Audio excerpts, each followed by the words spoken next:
Le développement de la République démocratique du Congo est une affaire de chaque Congolais et la Fondation Kitoko se dit justement prête à pouvoir apporter sa pierre à l'édifice. Eh bien, quelles sont ses missions ainsi que ses objectifs, mais également les actions qu'elle mène sur terrain au profit du peuple congolais, mais aussi au profit du développement de la RDC? Eh bien, on en parle dans ce nouveau numéro de Grand Plateau avec son président. Il s'agit de monsieur Marc Kilenge Toko. Vous êtes justement président de la Fondation Kitoko, à qui j'ai dit bonjour et bienvenue. Bonjour monsieur le journaliste. Merci d'avoir répondu à notre invitation. Je signale que vous êtes accompagné des différents membres de votre association.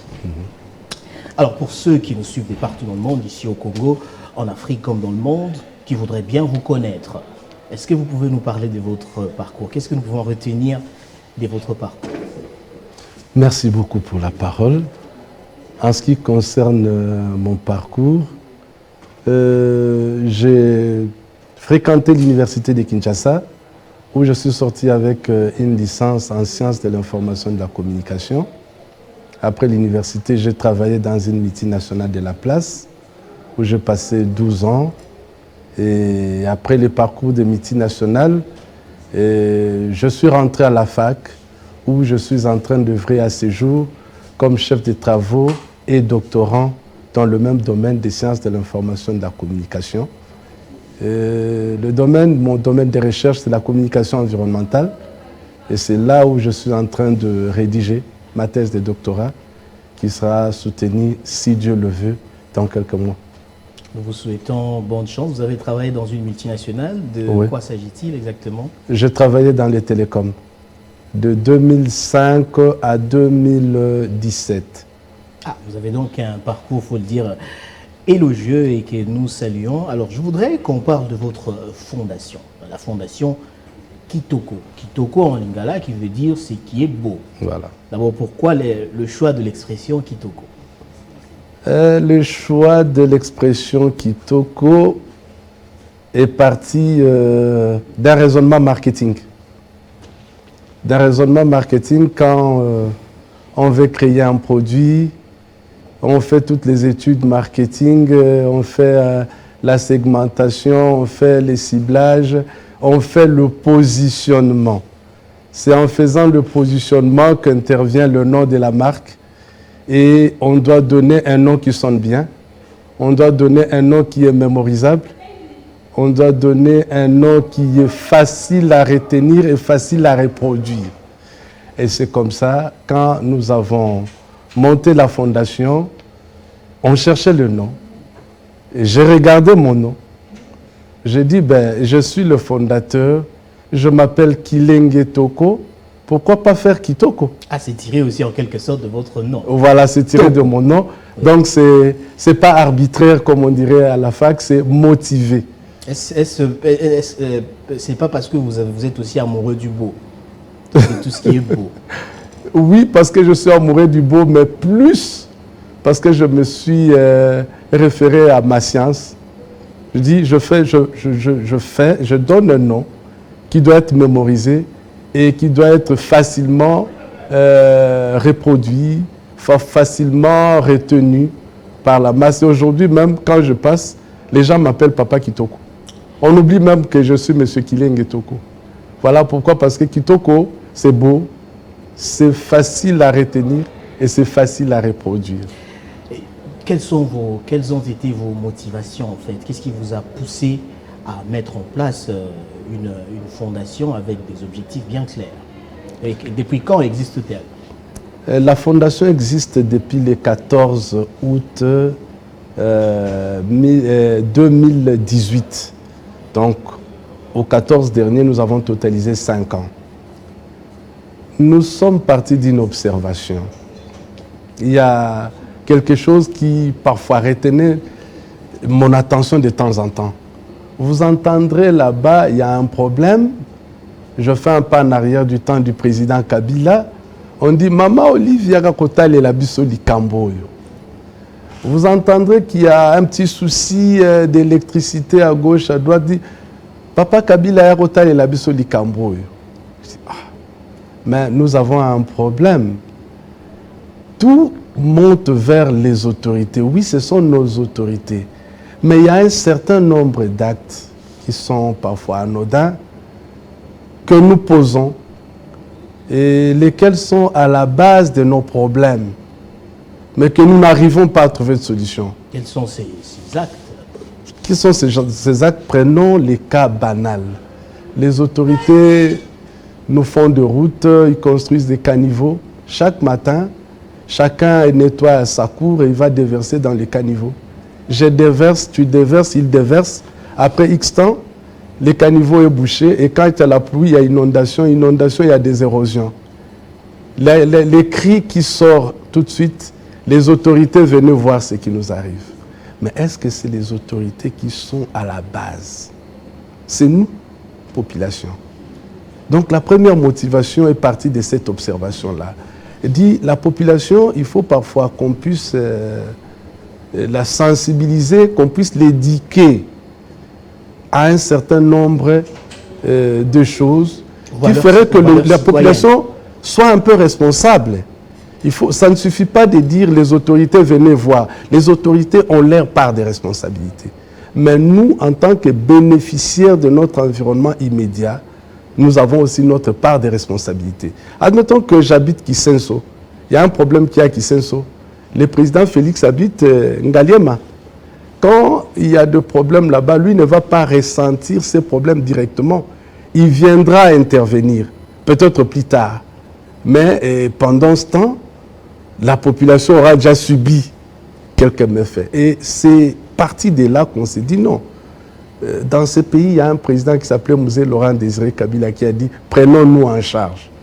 Donc, on se prend en charge, pas seulement sur un certain nombre de faits, mais même dans nos habitudes, dans nos faits et gestes habituels, nous devons être responsables. Nous devons poser des actes responsables. Maintenant, pour poser des actes responsables, il faut qu'il y ait un leadership. Il faut qu'il y ait quelqu'un d'un peu éclairé qui puisse de temps en temps rappeler aux gens, non, non, écoutez, tel acte n'est pas bon pour notre environnement, pour notre santé, pour notre culture. Parce que votre motivation, c'est aussi partie du fait que vous avez voulu contribuer à l'éveil des consciences. Exactement, contribuer à l'éveil de conscience, ramener tout le monde à s'approprier un peu de son environnement au sens large.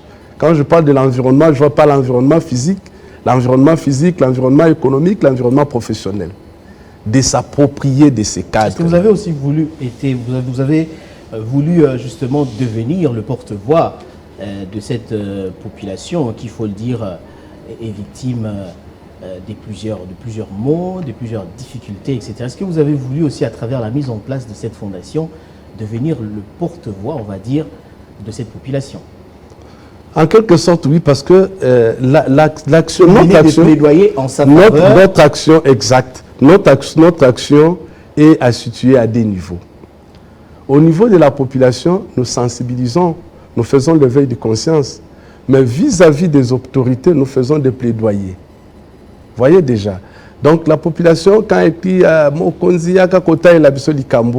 oui, nous allons voir monsieur le bourgmestre, monsieur le maire, monsieur le gouverneur, n'est-il pas possible d'aider la population? Mais dans l'entretemps, nous demandons à la population, attention, tout n'est pas seulement chez eux. Parce que le virus et la solution, parfois c'est nous-mêmes. C'est nous-mêmes qui sommes acteurs, disons, la cause et la solution.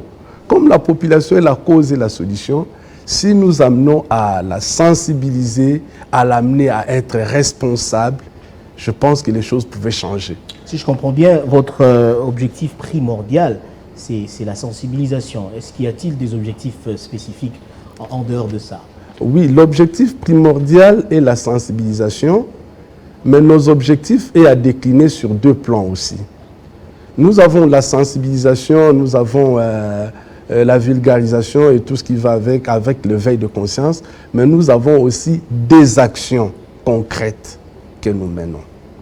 Avant qu'on en arrive aux actions, je voudrais que vous nous parliez également, là vous avez parlé de vos objectifs, mais il y a quand même une nuance avec les missions.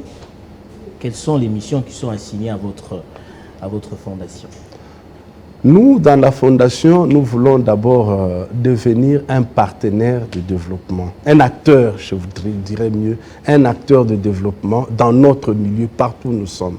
En tant qu'acteur, nous allons influencer les uns les autres pour que le milieu soit développé. Avec quel discours, au-delà de la sensibilisation, avec quel discours est-ce que vous pensez que vous avez le contenu qu'il faut pour convaincre la population?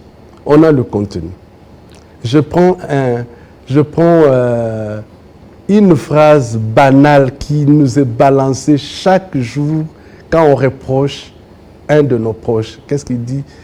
Quand tu lui dis, mais tu vois pas ce que tu fais là, porte atteinte à notre environnement, il dit, yo mutorobongi sambo kaoyo. Donc c'est toi qui vas arranger. Mais c'est déjà un problème. Pour moi, c'est déjà un problème, c'est déjà un sujet de sensibilisation. Pourquoi pas dire, non, non, mon frère, nous n'avons que ces pays, nous n'avons que ces cadres de vie. Si toi et moi n'arrangeons pas, personne ne viendra arranger. Nous habitons notre quartier, je ne sais pas, Maloué, Kakisenso, excusez-moi d'être un peu dans le périphérie, parce que c'est là où il y a plus de problèmes. Dis, bon, on a construit des maisons, c'est bien, nous avons développé notre quartier. Est-ce que nous savons qu'il faut gérer les eaux de la pluie, que chacun doit gérer ses eaux chez lui, faire des puits de rétention? Est-ce que nous le savons? Non. Chacun construit sa maison en grand, il habite, après un moment, il vient, Madame la pluie, et puis avec la pluie, il y a des pleurs. Et vous verrez qu'après la pluie, il faut que ça, au lieu que ça soit le beau temps, ça sera le mauvais temps, ça sera de pleurs, ça sera encore la phrase « Papa Mokonzi, Yararota et Labisso » qui dirait « Les autorités, venez voir, venez résoudre ». Alors, avant qu'on aborde la question relative à vos actions, je voudrais un peu savoir si il vous est déjà arrivé de penser à faire venir des partenaires qui puissent vous accompagner dans vos projets. Est-ce que vous avez déjà pensé à ça? Vous bénéficiez quand même d'un certain nombre de soutiens? Bon, jusque-là, les soutiens, on n'en a pas assez. Nous avons matériel. Financier, matériel, on n'en a pas assez. On écrit. En tout cas, tout ce que nous faisons, nous écrivons à gauche, à droite. Nous attendons que les autres interviennent. Donc, vous évoluez avec vos propres moyens? Jusque-là, on se bat avec nos propres moyens, avec les cotisations de nos membres. Avec les cotisations de nos membres, puisque nous voulons mettre l'activité, l'action dans une dimension communautaire, et on ne peut pas ne pas demander aux membres de mettre la main dans la poche pour que nous puissions résoudre nos problèmes. Mais s'il y a des partenaires, nos portes sont ouvertes. Là, par exemple, avant-hier, il y a une de mes collègues de la faculté qui a entendu parler de nous et qui a son enfant qui est avocat, qui œuvre dans l'humanitaire. Il nous a invités, dit non, non, on veut bien discuter avec vous, voir ce que vous faites, vous avez déjà fait, ce que vous comptez faire et dans quelle mesure nous pouvons avoir un partenariat pour des projets communautaires. Et nous le faisons. Est-ce que vous ne faites pas tout ça pour vous attirer les bonnes grâces? Non, non, non. Les bonnes grâces de la part des autorités? Je ne pense pas, parce qu'on ne peut pas faire comme ça pendant 5 ans et puis attendre quoi? Un poste? Je ne sais pas en tout cas. Je ne sais pas et je ne suis pas sûr. Parlant de partenariat, oui, allez-y, allez-y. Si on peut faire un pas en arrière, il y a une ONG est passée avec qui on a fait un partenariat. Nous avons versé une somme X qui ne reflète pas la valeur réelle d'un forage. Mais là, ils nous ont fait 2 forages au quartier Kogelos, par exemple, où il y a un problème sérieux d'eau. Dit-on, l'eau, c'est la vie. Et là, il y a des populations qui n'ont pas accès à l'eau potable. Mais à ce jour, avec ce partenariat-là, c'était le tout premier partenaire qui nous a ouvert ses portes. Nous avons fait un partenariat, un partenaire 2 forages. Et je crois la semaine ici, on va déjà inaugurer les 2 forages. Donc voilà, jusque-là, nous avons ces seuls partenaires. C'est un coup de pouce formidable. Hein? Voilà. Alors, vous faites quand même un très très bon travail. Vous avez parlé des membres. Les membres, vous en avez combien déjà? Vous en comptez combien actuellement? À ce jour, nous avons plus de 2000 membres. Waouh, 2000, c'est pas peu de choses. Nous avons plus de 2000 membres Quel est votre secret pour éparpillés à travers réunir autant de monde, particulièrement ou en grande majorité des jeunes? Non, nous avons tous les âges. Les jeunes, le vieux, le maman, le jeune garçon, ils sont là. Ils sont là. Je pense qu'avant d'aborder le membre, il faut d'abord dire qu'est-ce qui fait que ces membres s'intéressent à nous. Et à dire qu'est-ce qui fait que ces membres s'intéressent à nous, c'est répondre à la question de nos actions. Oui. Nous avons dit, nous faisons la sensibilisation, mais nous posons aussi des actions concrètes. Quelles sont ces actions, justement? Maintenant, quelles sont ces actions? Dans la Fondation Kitoko, nous avons 4 axes d'activité. Les 4 axes d'activité sont l'agriculture, la santé, l'environnement et la formation. Donc, nous ne nous éparpillons pas. Nous avons pris nos 4 axes d'activité-là. Maintenant, par rapport à ces 4 axes d'activité, je vais parcourir l'un après l'autre. Oui, rapidement, allez-y. Oui, nous prenons l'agriculture, par exemple. À ce jour, nous sensibilisons des gens à faire des jardins chez eux. Le pondou, par exemple, les gens achètent le pondou chaque jour, nous mangeons chaque jour. Mais cultiver le pondou même chez soi, ce n'est pas grande chose. Juste prendre des boutures, mettre en terre, arroser, après X temps, vous avez le pondou. Mais est-ce que chaque fois, les gens doivent aller au marché acheter le pondou? Non. Faire des jardins, faire les matembele. Les matembele, vous prenez le même matembele que vous avez acheté et après avoir décortiqué ce qui vous reste, vous mettez en terre, vous arrosez, vous en avez. Je rappelle que nous avons 80 millions de terres arables, des terres cultivables. Oui. Imaginez-vous que chacun des Congolais ou des Quinois faisait cela chez lui. N'est-ce pas, on va un peu réduire. On ne dit pas qu'on ne va plus acheter au marché, mais au moins la fréquentation au marché va un peu diminuer. Si chacun doit cultiver, chacun doit faire des jardins chez lui, je crois que du côté autosuffisance alimentaire, on pourra aussi donner un coup de pouce. Ça, c'est le volet sensibilisation.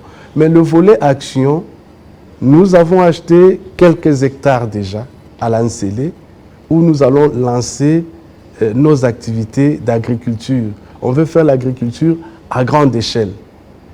Et quand nous faisons ces activités d'agriculture, nous cherchons aussi à réduire le chômage, parce que un certain nombre de membres de fondation qui sont aptes à travailler dans ces hectares-là, ils seront engagés, ils vont travailler. J'aimerais revenir sur l'axe en rapport avec l'agriculture, parce qu'il faut dire que notre économie est soutenue par le secteur minier. Est-ce que vous pensez qu'il faudrait qu'on puisse essayer de changer de paradigme pour essayer d'investir beaucoup plus dans l'agriculture en vue d'espérer le développement? Je pense que oui, mais ce que je veux dire, notre économie est soutenue. On a vu que le Katanga a été frappé par la crise du maïs. Par les secteurs miniers, mais est-ce que tout Congolais a accès aux mines? Même à la dimension artisanale. Non. À Kinshasa, ici, ils n'ont pas de mines. Les mines, c'est dans les Katanga, et même dans les Katanga encore. Même dans les Katanga. Est-ce que tout le monde fait l'exploitation artisanale pour ne parler que de ça, pour ne pas parler à l'échelle industrielle? Non. Donc, ce qui veut dire que l'agriculture, comme l'un de nos anciens présidents disait dans ce pays, priorité des priorités. On va faire les mines, oui. Ça, c'est à un niveau. Et puis les mines, c'est des ressources non renouvelables. Je venais de le dire, nous avons 80 millions de terres arabes, ce qui constitue un atout.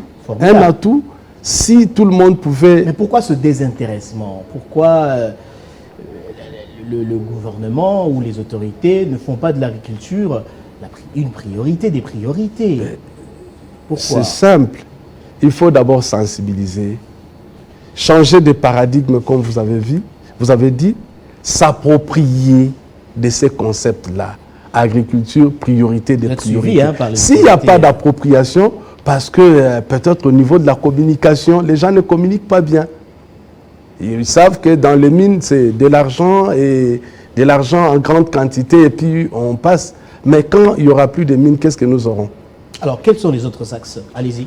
Les autres axes, nous avons la formation des jeunes, la formation de manière globale. La formation, nous recrutons des jeunes qui n'ont pas eu la chance d'aller plus loin dans les études. Ils sont nombreux ici. Certains, pour des raisons X, Y, les parents sont morts ou la famille n'avait pas assez de moyens. On leur apprend des métiers. Formidable. En leur apprenant des métiers, ces jeunes-là deviennent responsables. Et avec ça, les phénomènes Kuluna ou les phénomènes Mbeya Mbeya n'existent plus. Admettons que s'il y avait 5, 6, 7, 8, 10 fondations qui faisaient cela dans chaque coin du pays ou de la ville de Kinshasa, on va un peu résorber ces phénomènes-là. Et on n'est pas seulement dans ça, on a aussi dans l'entrepreneuriat des jeunes. Je vais prendre au mot, parler du phénomène Kuluna. Quelle est la cause de ce phénomène? Parce qu'il y a toujours des cas de récidive jusqu'aujourd'hui, malgré les efforts qui sont menés par les autorités provinciales et au niveau national également. Il y a toujours des cas de récidive. C'est vrai qu'il y en a qui sont amenés au service national et qui ont pratiquement changé de comportement, ce qui est une bonne chose. Mais dans certaines communes, on constate quand même qu'il y a des cas de criminalité urbaine qui ne font qu'augmenter. Quelle est la cause? Là, je parlais des causes. Des causes, oui. Les causes sont multiples. Et les causes, en fait, s'il faut aller, on voit le phénomène dans une complexité. Pourquoi je dirais que les causes sont multiples?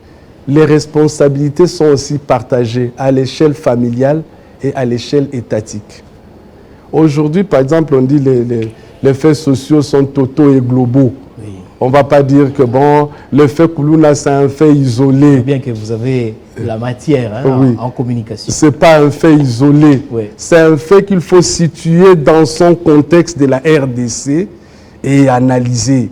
Et si nous allons dans le contexte de la RDC, vous verrez que depuis les années 90, depuis les pillages, il n'y a plus de travail dans ces pays ici. Et le taux de chômage est élevé. Par rapport à ce taux de chômage, la responsabilité parentale a été mise en cause. Parfois, le parent ne sait pas donner ou prendre son autorité sur son enfant parce qu'il n'a plus rien à donner. Peut-être que c'est l'enfant Kuluna qui nourrit la maison. Est-ce que l'enfant... y a des enfants qui résistent aussi à l'éducation des parents. Hein? Oui. Ça aussi, mais situons les cas dans un cadre global. Globalement, si je pense ça sous un angle social, c'est plus angle socio-économique. C'est plus cet aspect-là où les parents se voient, ils n'ont plus leur pouvoir sur les enfants, ils n'ont plus leurs responsabilités sur les enfants. La conséquence directe est que l'enfant fait ce qu'il veut. Et en faisant ce qu'il veut avec l'éducation reçue de son environnement extérieur, il peut être facilement influencé à faire XY acte qui va à l'encontre de la volonté des parents ou de la volonté communautaire ou sociale. Voilà un peu. Alors, quel est le réel impact de vos actions, le réel impact au jour d'aujourd'hui? Est-ce que vous avez l'impression que vous êtes en train d'aller vers l'atteinte de vos objectifs? Avant d'aller au réel impact, il y a deux axes d'activité qu'on n'a pas déroulés. Allez-y, vous avez le temps. Nous avons la santé. Oui. En matière de santé, nous sensibilisons. Mais en dehors de la sensibilisation, à ce jour, nous sommes en train de mettre sur pied 2 centres hospitaliers. 2 centres hospitaliers, l'un avec morgue. Et quand nous disons centre, c'est-à-dire nous avons obtenu toutes nos autorisations au niveau des autorités étatiques et nous travaillons, c'est un chantier. Je pense que les images, on pourra vous le montrer. Le centre est en train de se mettre 2 centres. Et pourquoi nous mettons 2 centres? Dans la fondation, nous avons des médecins, nous avons des infirmiers, nous avons des laborantins qui n'ont pas de travail. Qui n'ont pas de travail. Alors qu'est-ce qu'on dit? On crée le travail. En créant le travail, on ne va pas faire du favoritisme, non. On va les recruter selon les règles de l'art. Ils vont passer à une évaluation. Ceux qui vont se distinguer, ils auront le travail. Et en dehors de ça, nous pensons même que si nos 2 centres de santé tournaient correctement, on va plus tard migrer vers une mutuelle de santé. Parce que nous avons plus de 2000 membres. Je crois que vous avez vidé pratiquement tous les axes parce que le temps nous est imparti, on doit courir. Est-ce que vous n'avez pas l'ambition, finalement, de vous muer en un parti politique? Parce que c'est souvent le cas ici à Kinshasa, au Congo. On voit des associations, des fondations pilulées naître et finir par devenir des partis politiques. Je rappelle que vous êtes membre, vous êtes cadre au sein de la FDC de Modeste Bahati. Exact. Je pense que d'abord, le cas est fréquent, vous n'avez pas tort. On a vu, X commence avec une fondation, une ASBEL, après parti politique, mais nous disons que nous, ce n'est pas dans nos ambitions, non. Et plusieurs fois même, les gens ont tenté de nous amener en politique. On n'a jamais voulu. Mais seulement le jour qu'on nous a parlé du professeur Modeste Bahati Lukwebo, là nous avons dit non, non, non. Celui-là, pour nous, c'est un modèle politique. Le professeur Modeste Bahati, nous avons personnellement, j'ai commencé à suivre depuis qu'il était à la société civile, tout son parcours de loin. Je ne dirais pas, dirais pas de près, de loin, je suivais. Et les jours qu'on m'a parlé de lui, j'ai dit bon, non, lui, pour moi, c'est un modèle politique. Cela ne me dérange pas d'adhérer. J'ai adhéré comme membre d'honneur à l'AFDC, Alliance des forces démocratiques du Congo, qui est dirigée par le prof Modeste Bahati Lukwebo. Et de là, j'ai parlé aussi aux miens, aux membres de la fondation. Je dis voilà, moi je suis votre président, mais je suis membre d'honneur dans tel parti politique. Ceux qui veulent venir avec moi, ils sont libres de venir. Et ceux qui ont estimé qu'ils devaient adhérer, ils ont adhéré. Et en date du 20 dernier, nous avons fait une adhésion massive à l'AFDC où nous avons adhéré. Mais loin de nous, j'insiste, l'idée de se transformer en parti politique. Pourquoi? Nous avons une vocation sociale. Et avec notre vocation sociale, qu'il y ait élection, qu'il y ait politique ou pas, nous avons nos objectifs, nous avons nos ambitions. Nous allons continuer à travailler sur cette lancée-là. Très bien. Et moi, j'aimerais d'ailleurs que vous deveniez, par exemple, ministre des Affaires sociales, parce que vous avez tous les atouts possibles. On est en train de chuter. Alors, quelle est votre vision du développement? On chute rapidement, en quelques mots. En quelques mots, la vision du développement, pour la RDC, il faut mettre l'homme au centre de notre action. C'est tout. L'homme. L'homme. Quand on investit en l'homme, l'homme peut tout transformer. Les machines ne font rien. Les machines sont des outils au service de l'homme. Mais quand l'homme est au cœur du développement, l'homme peut manager les outils, peut manager les capitaux, peut manager les minéraux, peut tout manager pour que le développement soit un fait réel. C'est ça. En dehors de l'homme, est-ce qu'il faut également investir dans le... Est-ce qu'il faut insister sur le changement de mentalité? Quand on investit dans l'homme, le changement de mentalité est inclus. Voilà. Parce que c'est l'un des corollaires. Ouais. Voilà. Parce qu'aujourd'hui, on ne peut pas dire qu'on reste dans le même modèle de gestion qui nous a amenés là où nous sommes. Non, non, non. On doit changer. Et on doit changer de mentalité. Nous, quand on était à l'école primaire, je ne sais pas si ça s'enseigne encore, on nous enseignait les biens communs et les biens privés. Je ne sais pas si aujourd'hui on enseigne encore aux enfants. On nous disait l'école, c'est un bien commun. Tu ne peux pas aller profaner, tu ne peux pas aller écrire, tu ne peux pas aller poser des actes qui portent atteinte à cette structure. Donc il faut respecter les biens communs. Je ne sais pas si dans notre programme actuel, on en parle encore. Alors c'est méli-mélo là où les gens confondent les biens communs aux biens privés, la caisse de l'État aux poches privées. Il faut changer.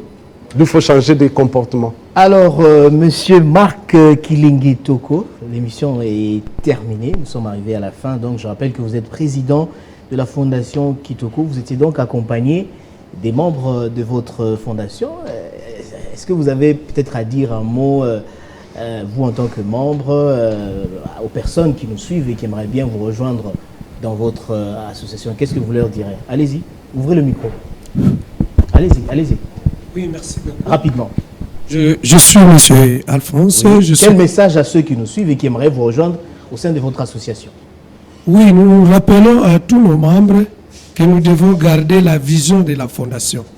Le président a tout détaillé dans notre fondation, les activités que nous réalisons et les activités que nous sommes en train de faire. Et nous leur demandons de rester et de garder la vision de la fondation. Merci. Ok, voilà qui met fin à cette émission. Président, merci d'avoir répondu à l'invitation de Télé 50. Merci également à vous de nous avoir suivis partout dans le monde. Cette émission est terminée. Restez fidèles au programme de Télé 50.